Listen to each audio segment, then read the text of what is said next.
Shalom jemaat Tuhan, saya percaya pagi hari ini kita siap untuk memuji Tuhan, meninggikan nama Tuhan dimanapun kau berada. Biarlah siapkan hatimu untuk memuji Tuhan. Amin. Haleluya. Sebab setiap kita diberi kuasa dari Raja Mulia untuk menaklukkan musuh kita di bawah kaki kita. Biarlah pagi hari ini kita deklarasikan nama Yesus yang memberi kuasa buat setiap kita. Diberi kuasa dari Raja Mulia, menaklukkan musuh di bawah kakiku. Pakai kuasa dari Raja Mulia, bila Allah ada bersamaku, siapa jadi lawanku? Sungguh besar Kau Tuhanku, Engkau perisai hidupku. Berdiri dengan iman dalam Yesus Tuhan. Kau yang memberi kemenangan, ku bersorak merayakan. Terpujilah Engkau Raja segala raja. Amin. Sebab Dia Tuhan yang berkuasa buat setiap kita. Haleluya. Mari katakan, ku diberi kuasa dari Raja Mulia. Diberi kuasa Raja Mulia, menaklukkan musuh di bawah kakiku. Pakai kuasa Raja Mulia, bila Allah ada bersamaku, siapa jadi lawanku? Sungguh besar Kau Tuhanku, Engkau perisai hidupku. Berdiri dengan iman dalam Yesus Tuhan. Kau yang memberi kemenangan, ku bersorak merayakan. Terpujilah Engkau Raja segala raja. Haleluya. Sebab kita punya Tuhan yang besar, Raja di atas segala raja, yang telah mati dan bangkit bagi setiap kita. Jangan ada satupun yang goyah, jangan ada satupun yang takut. Setiap sakitmu telah ditanggungnya, setiap kekhawatiranmu telah Tuhan gantikan dengan kekuatan yang baru. Haleluya. Kau Tuhanku, Engkau perisai hidupku. Ku berdiri dengan iman dalam Yesus Tuhan. Kau yang memberi kemenangan, ku bersorak merayakan. Terpujilah Engkau Raja segala raja. Sungguh besar Kau Tuhanku, Engkau perisai hidupku. Ku berdiri dengan iman dalam Yesus Tuhan. Kau yang memberi kemenangan, ku bersorak merayakan. Terpujilah Engkau Raja segala raja. Terpujilah Engkau Tuhan, terpujilah Engkau Raja segala raja. Terpujilah Engkau Raja segala raja. Haleluya. Kami sorakan kemenangan karena nama Yesus yang berkuasa buat setiap kami. Haleluya. Terima kasih Tuhan. Biarlah pagi hari ini kami menyiapkan hati kami Tuhan, untuk menerima Roh-Mu, Roh Kudus yang sudah Kau janjikan buat setiap kami. Saat Engkau pergi naik ke surga, kami percaya Tuhan, Kau tak pernah meninggalkan kami sendiri. Kau memberi kami seorang penolong yang setia, sahabat yang sejati, seorang penghibur, penolong yang sanggup memampukan setiap kami Tuhan. Biarlah pagi hari ini kami membuka hati kami bagi Roh Kudus, Roh yang hidup, Roh yang nyata dalam hidup kami. Haleluya.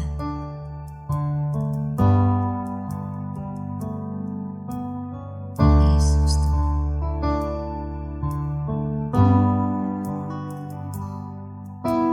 Come Holy Spirit, Holy Lord.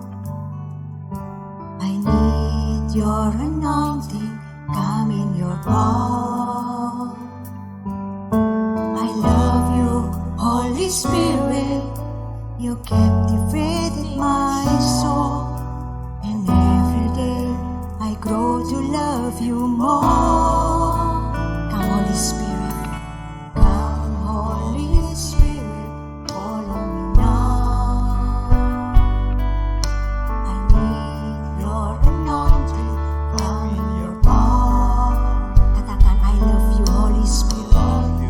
Holy Spirit, you're captivating my soul, and every day I grow to love you more. I'm reaching for your heart, you hold my life in your hands, drawing me closer to you. I feel your power in you, nothing compares to this place where I can see you face to face. I worship you in spirit and in truth. Mari katakan, datang Roh Kudus, datanglah Tuhan Roh-Mu di tempat ini. Datang Roh Kudus, kau ku rindu. Dengan minyak yang baru urapiku, mengalir penuhiku, mengalir pulihkanku. Kuasamu bebaskan hidupku. Datang Roh Kudus, datang Roh Kudus.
Dia, pribadi Roh Kudus, pribadi yang setia dalam hidup kita. Biarlah pagi hari ini, saat tidak ada satu pribadi pun yang mungkin tidak bisa memberikan pengharapan, yang tidak bisa menolong kita. Ada satu pribadi yang tak pernah meninggalkanmu. Ada satu pribadi yang selalu ada. Dia ada dan nyata dalam setiap langkah hidup kita.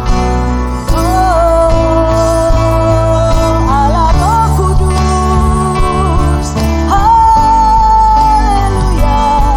kami merindukan pribadi-Mu. Allah Roh Kudus, penuhi setiap kami, penuhi hidup kami Tuhan. Engkau Roh penolong, Engkau yang menghibur kami, yang menuntun kami berjalan-jalan kebenaran-Mu. Allah Roh Kudus, Allah Roh Kudus,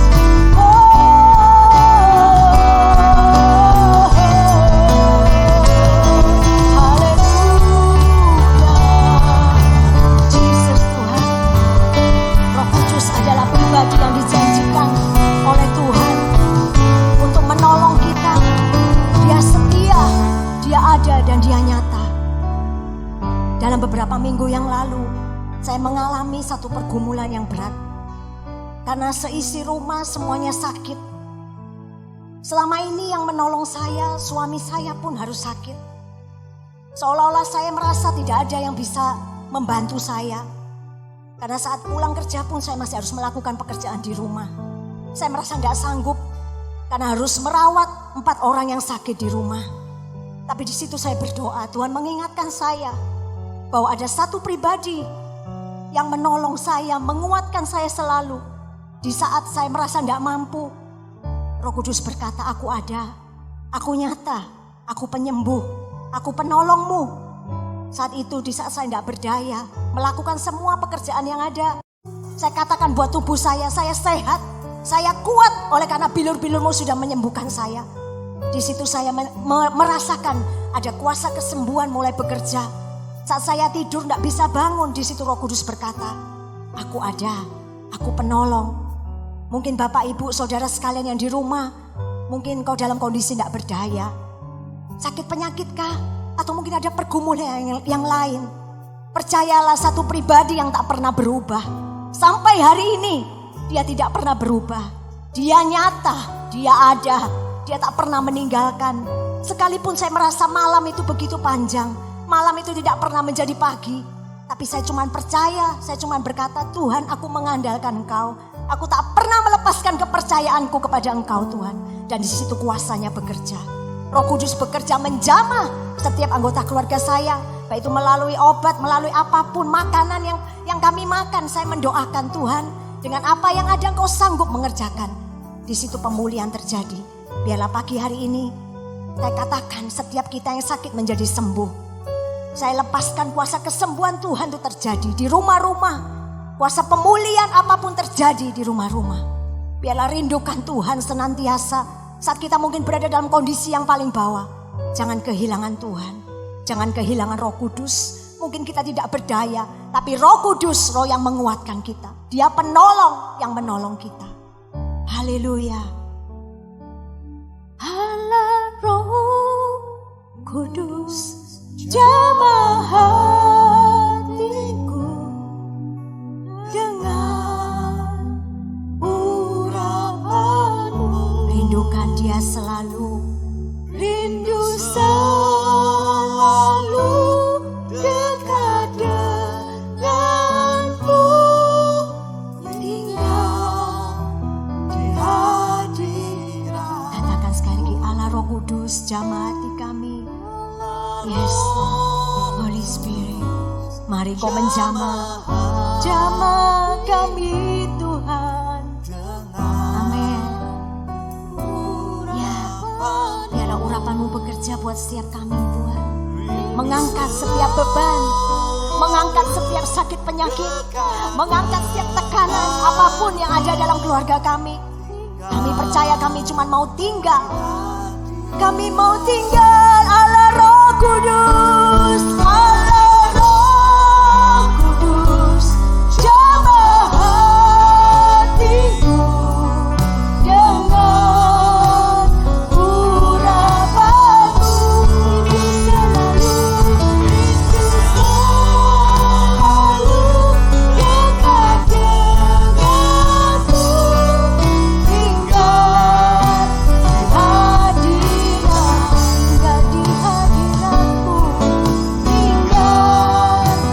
hadiratmu, tinggal bersamamu Tuhan,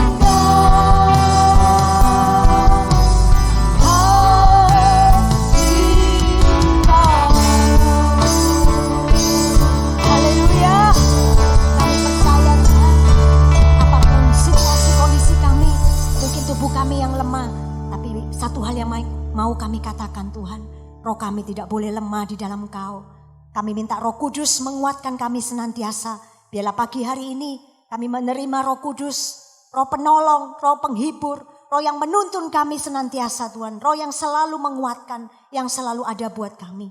Biarlah hati kami dikuatkan kembali, roh kami menjadi kuat kembali dalam kekuatan kuasa-Mu Tuhan. Pagi hari ini kami siap menerima kebenaran firman-Mu. Kami percaya firman yang memerdekakan, firman yang memulihkan hati kami, firman yang memulihkan kami. Kami terima pagi hari ini. Hanya di dalam nama Tuhan Yesus. Mari yang percaya sama-sama katakan, amin.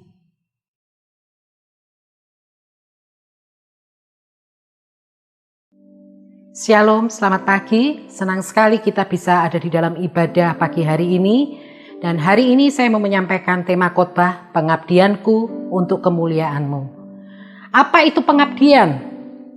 Saya mendefinisikan pengabdian adalah penyerahan diri sepenuhnya kepada sesuatu atau seseorang yang dianggap punya nilai lebih atau berharga, disertai dengan pengorbanan sebagai perwujudan kasih sayang kepada sesuatu atau seseorang yang kita anggap berharga atau bernilai dalam kehidupan kita. Hari ini kita mau berbicara tentang pengabdian kita untuk Tuhan.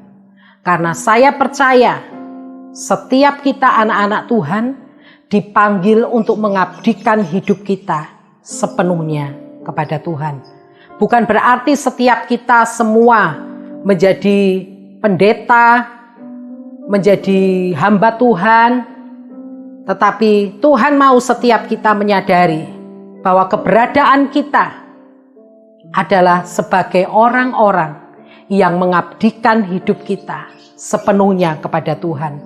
Baik lewat pekerjaan kita, lewat pelayanan kita, lewat talenta yang Tuhan percayakan kepada kita.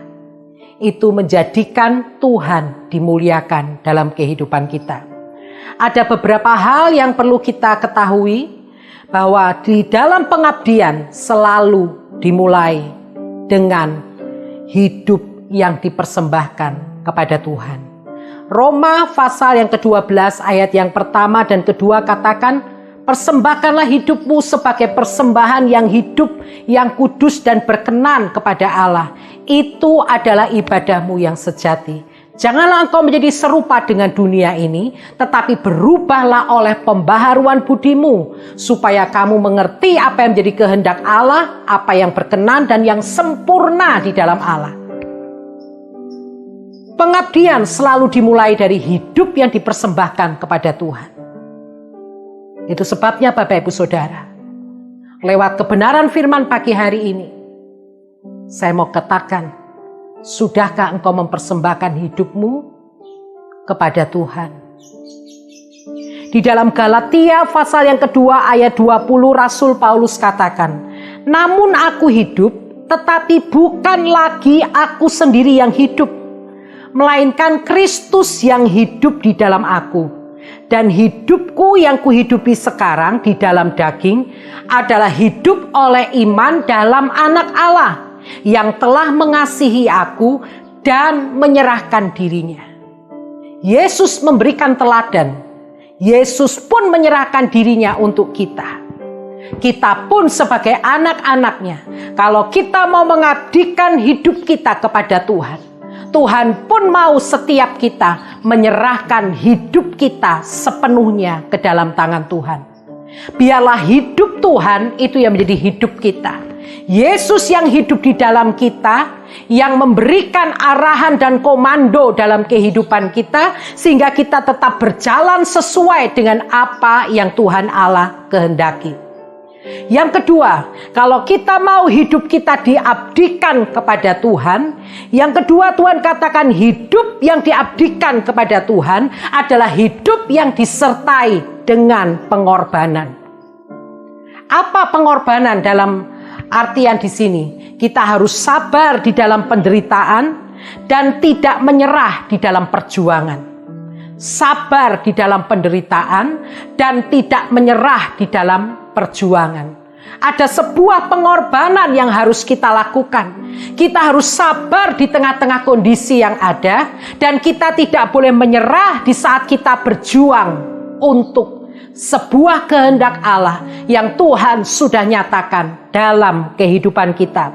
Filipi 3 ayat 7-10 katakan, tetapi apa yang dahulu merupakan keuntungan bagiku, sekarang kuanggap rugi karena Kristus. Malahan segala sesuatu kuanggap rugi karena pengenalan akan Kristus Yesus Tuhanku lebih mulia daripada semuanya. Oleh karena dialah aku telah melepaskan semuanya itu dan menganggapnya sampah, supaya aku memperoleh Kristus. Untuk mendapatkan Kristus, Rasul Paulus harus melepaskan semuanya. Dia harus melepaskan jabatannya. Dia harus melepaskan segala sesuatu yang dia punya, supaya dia memperoleh Kristus. Sebab Rasul Paulus katakan, yang ku kehendaki ialah mengenal Dia dan kuasa kebangkitannya dan persekutuan dalam penderitaannya, di mana aku menjadi serupa dengan Dia. Dia tahu bahwa pada saat dia memilih Kristus, dia harus melepaskan segala sesuatu yang menghalangi dia untuk dia bisa mengenal Allah. Itu sebabnya Rasul Paulus berkata, hidupku bukannya aku lagi, tetapi Kristus yang hidup di dalam aku. Pengabdian kepada Tuhan selalu disertai dengan pengorbanan. Sabar di dalam penderitaan dan tetap berjuang, tidak pernah menyerah. Itu adalah bagian yang harus kita lakukan, supaya apa yang Tuhan rancangkan dapat tergenapi dalam kehidupan kita. Hal yang ketiga, untuk sebuah pengabdian kepada Allah harus ada hidup yang dipecahkan bagi orang lain sebagai wujud kasih kita kepada Allah. Suatu hari Tuhan bertanya kepada Petrus, Petrus, apakah engkau mengasihi aku? Petrus katakan, iya Tuhan, gembalakanlah domba-dombaku.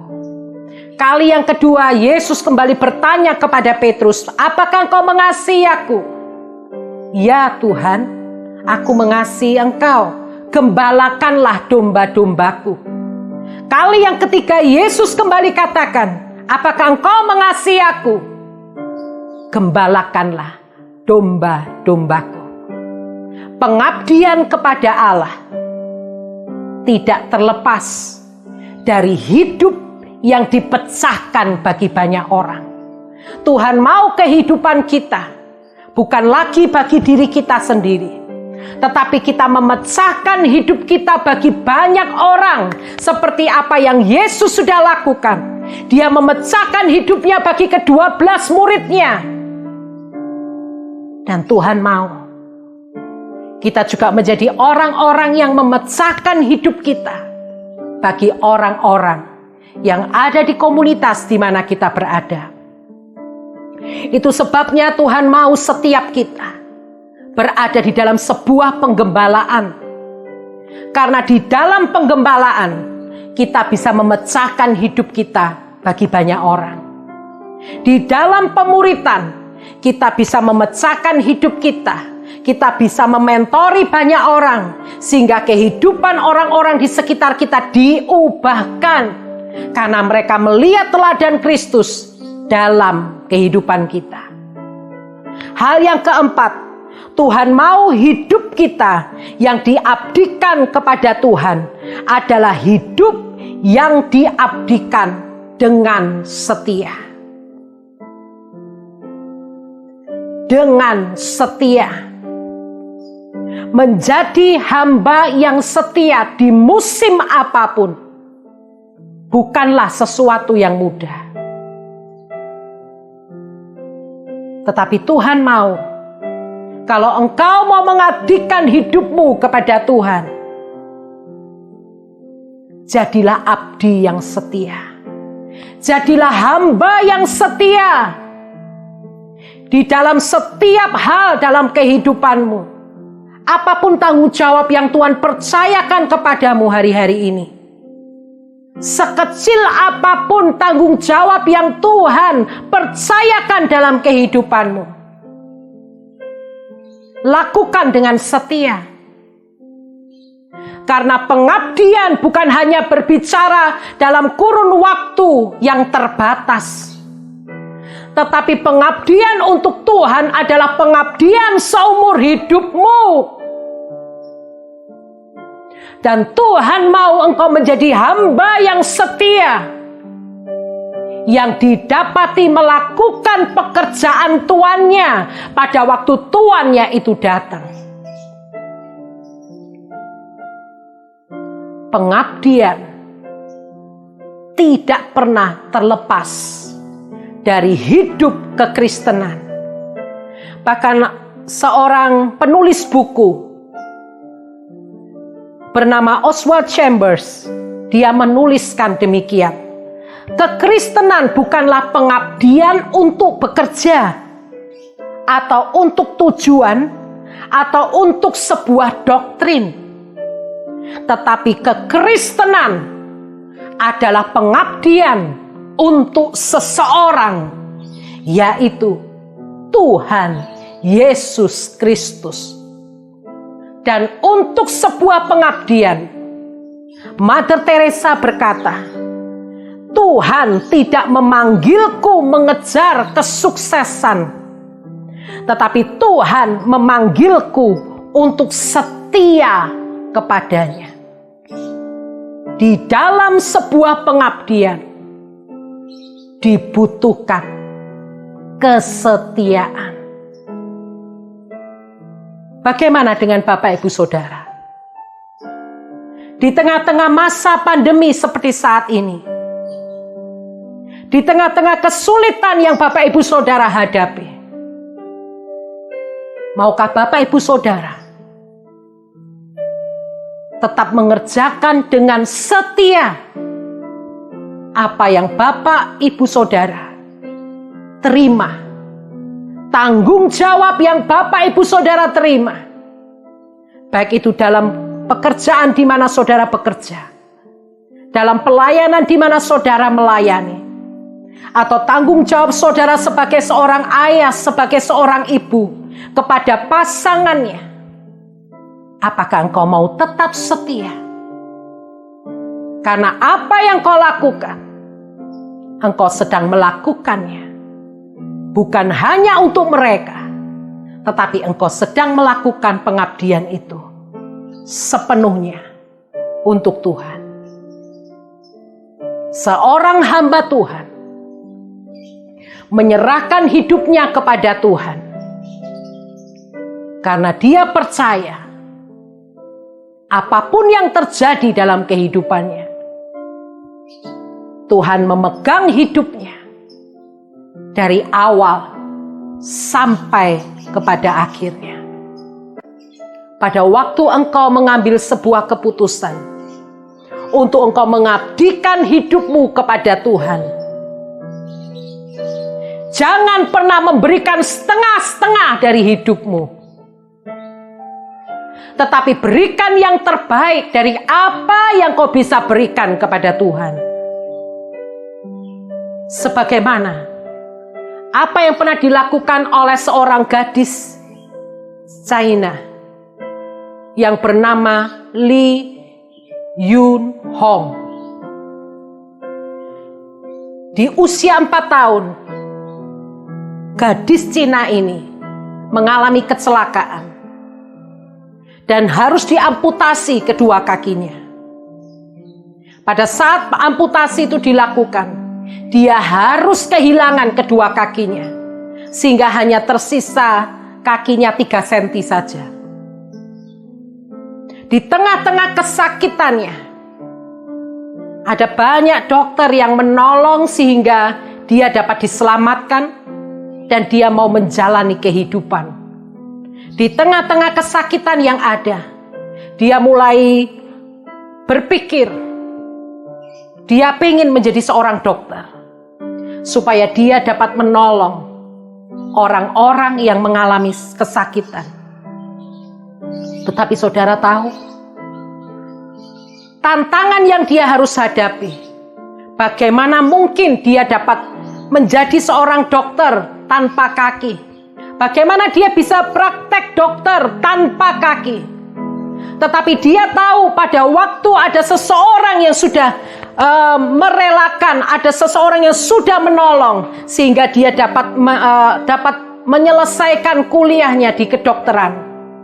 Dia punya satu tekad, saya harus menjadi dokter dan hidup saya harus dipecahkan bagi banyak orang.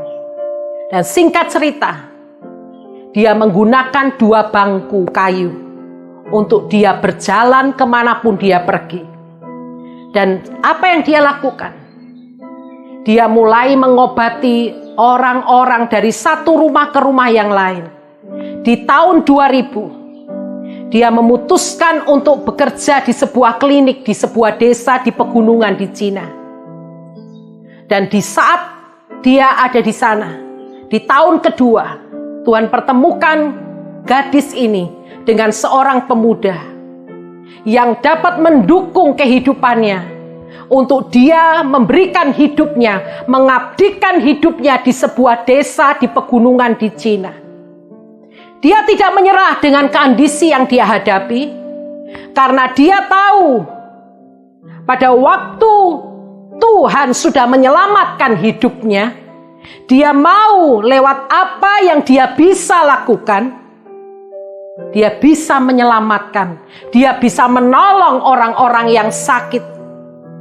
Di tengah-tengah kesulitan dia untuk berjalan, kalau dia harus naik ke gunung-gunung yang terjal, suaminya akan menggendong dia. Untuk apa? Untuk mengobati orang-orang yang ada di lereng gunung yang terjal. Setiap hari dia lakukan. Sehingga tercatat dari tahun 2000 sampai di berita yang terakhir di tahun 2016, ada sekitar 6.000 pasien yang pernah dia datangi.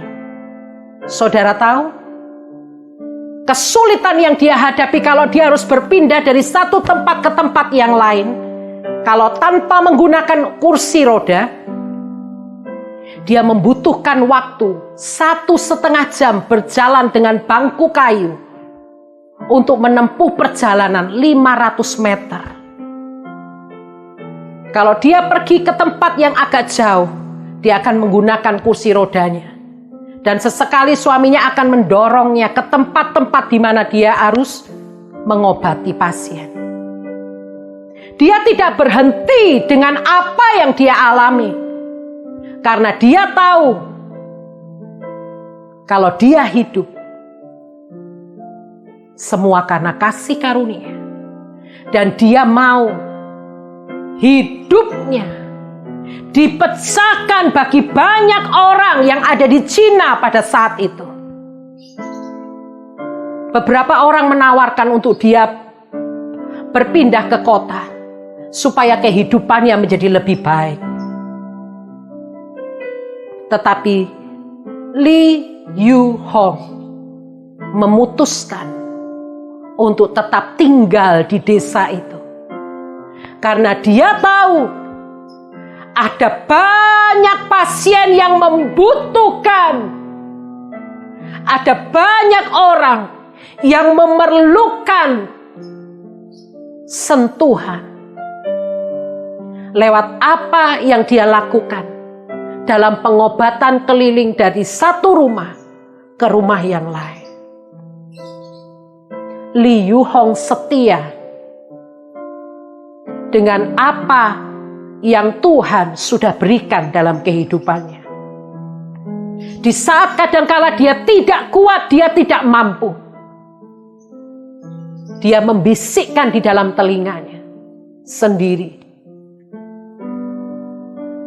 kalau engkau mau berusaha untuk dirimu sendiri, Tuhan pun pasti menolong engkau, supaya engkau dapat menolong orang lain. Kehidupan gadis China ini diabdikan untuk Tuhan. Dan dia menyadari Tuhan memberikan desa di pegunungan China itu menjadi ladang di mana dia harus memberikan hidupnya dipecahkan bagi banyak orang.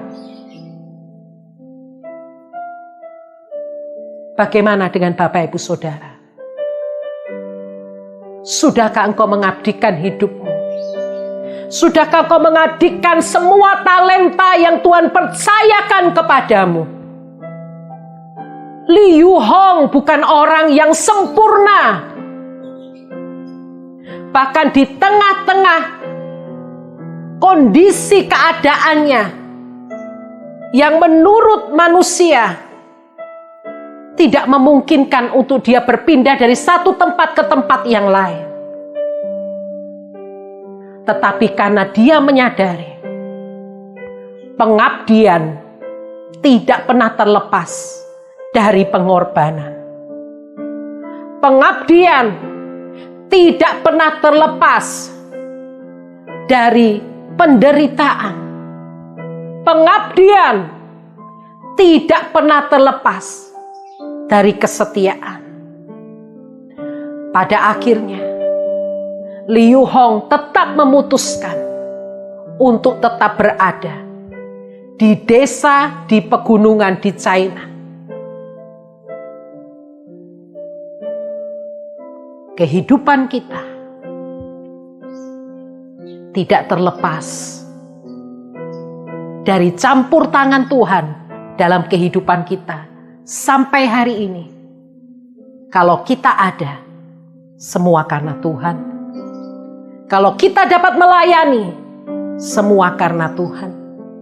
Sudahkah kita memberikan pengabdian kita sepenuhnya untuk kemuliaan Tuhan? Bukan untuk kepentingan kita, tetapi supaya kehendak dan rencana Tuhan terlaksana dalam hidup kita.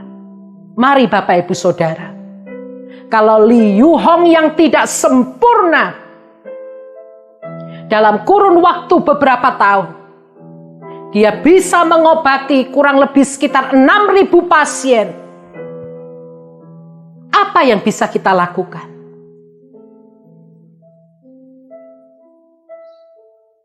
Berikan yang terbaik. Berikan yang terbaik.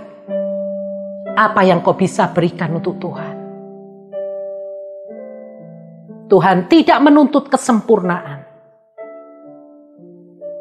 Tetapi Tuhan mau hidup kita diabdikan sepenuhnya untuk kemuliaan-Nya.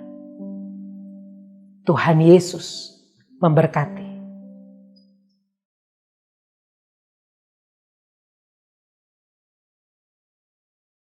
Mari kita mengakhiri ibadah pagi hari ini, kita akan berdoa. Bapa yang ada di dalam sorga, kami mengucap syukur buat pagi hari ini, buat kebenaran firman-Mu yang mengingatkan setiap kami. Tuhan mau setiap kami mengabdikan hidup kami sepenuhnya untuk kemuliaan nama Tuhan. Sekalipun ada banyak tantangan, ada banyak kesulitan, tetapi kami percaya kasih karunia Tuhan memampukan setiap kami, anak-anak-Mu, untuk terus berjalan di dalam kehendak dan rencana-Mu, supaya seluruh apa yang menjadi kehendak Allah digenapi dalam kehidupan setiap kami. Kami mau tetap berjuang karena kami percaya Tuhan yang memampukan setiap kami untuk berjalan dari satu kemenangan kepada kemenangan yang jauh lebih besar. Angkat kedua tanganmu dan terimalah saat ini segala berkat yang terbaik yang ada di dalam sorga turun dalam kehidupan Bapak Ibu Saudara. Sehingga apa yang Bapak Ibu Saudara harapkan, rindukan, doakan, Tuhan menjawab semuanya tepat pada waktunya. Di dalam nama Tuhan Yesus kami berdoa mengucap syukur. Haleluya. Amin.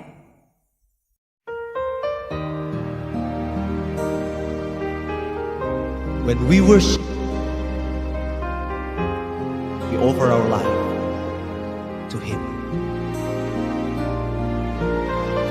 Ini kami Tuhan, kami persembahkan hidup kami, tubuh ini di hadapan untuk kemuliaan-Mu Yesus.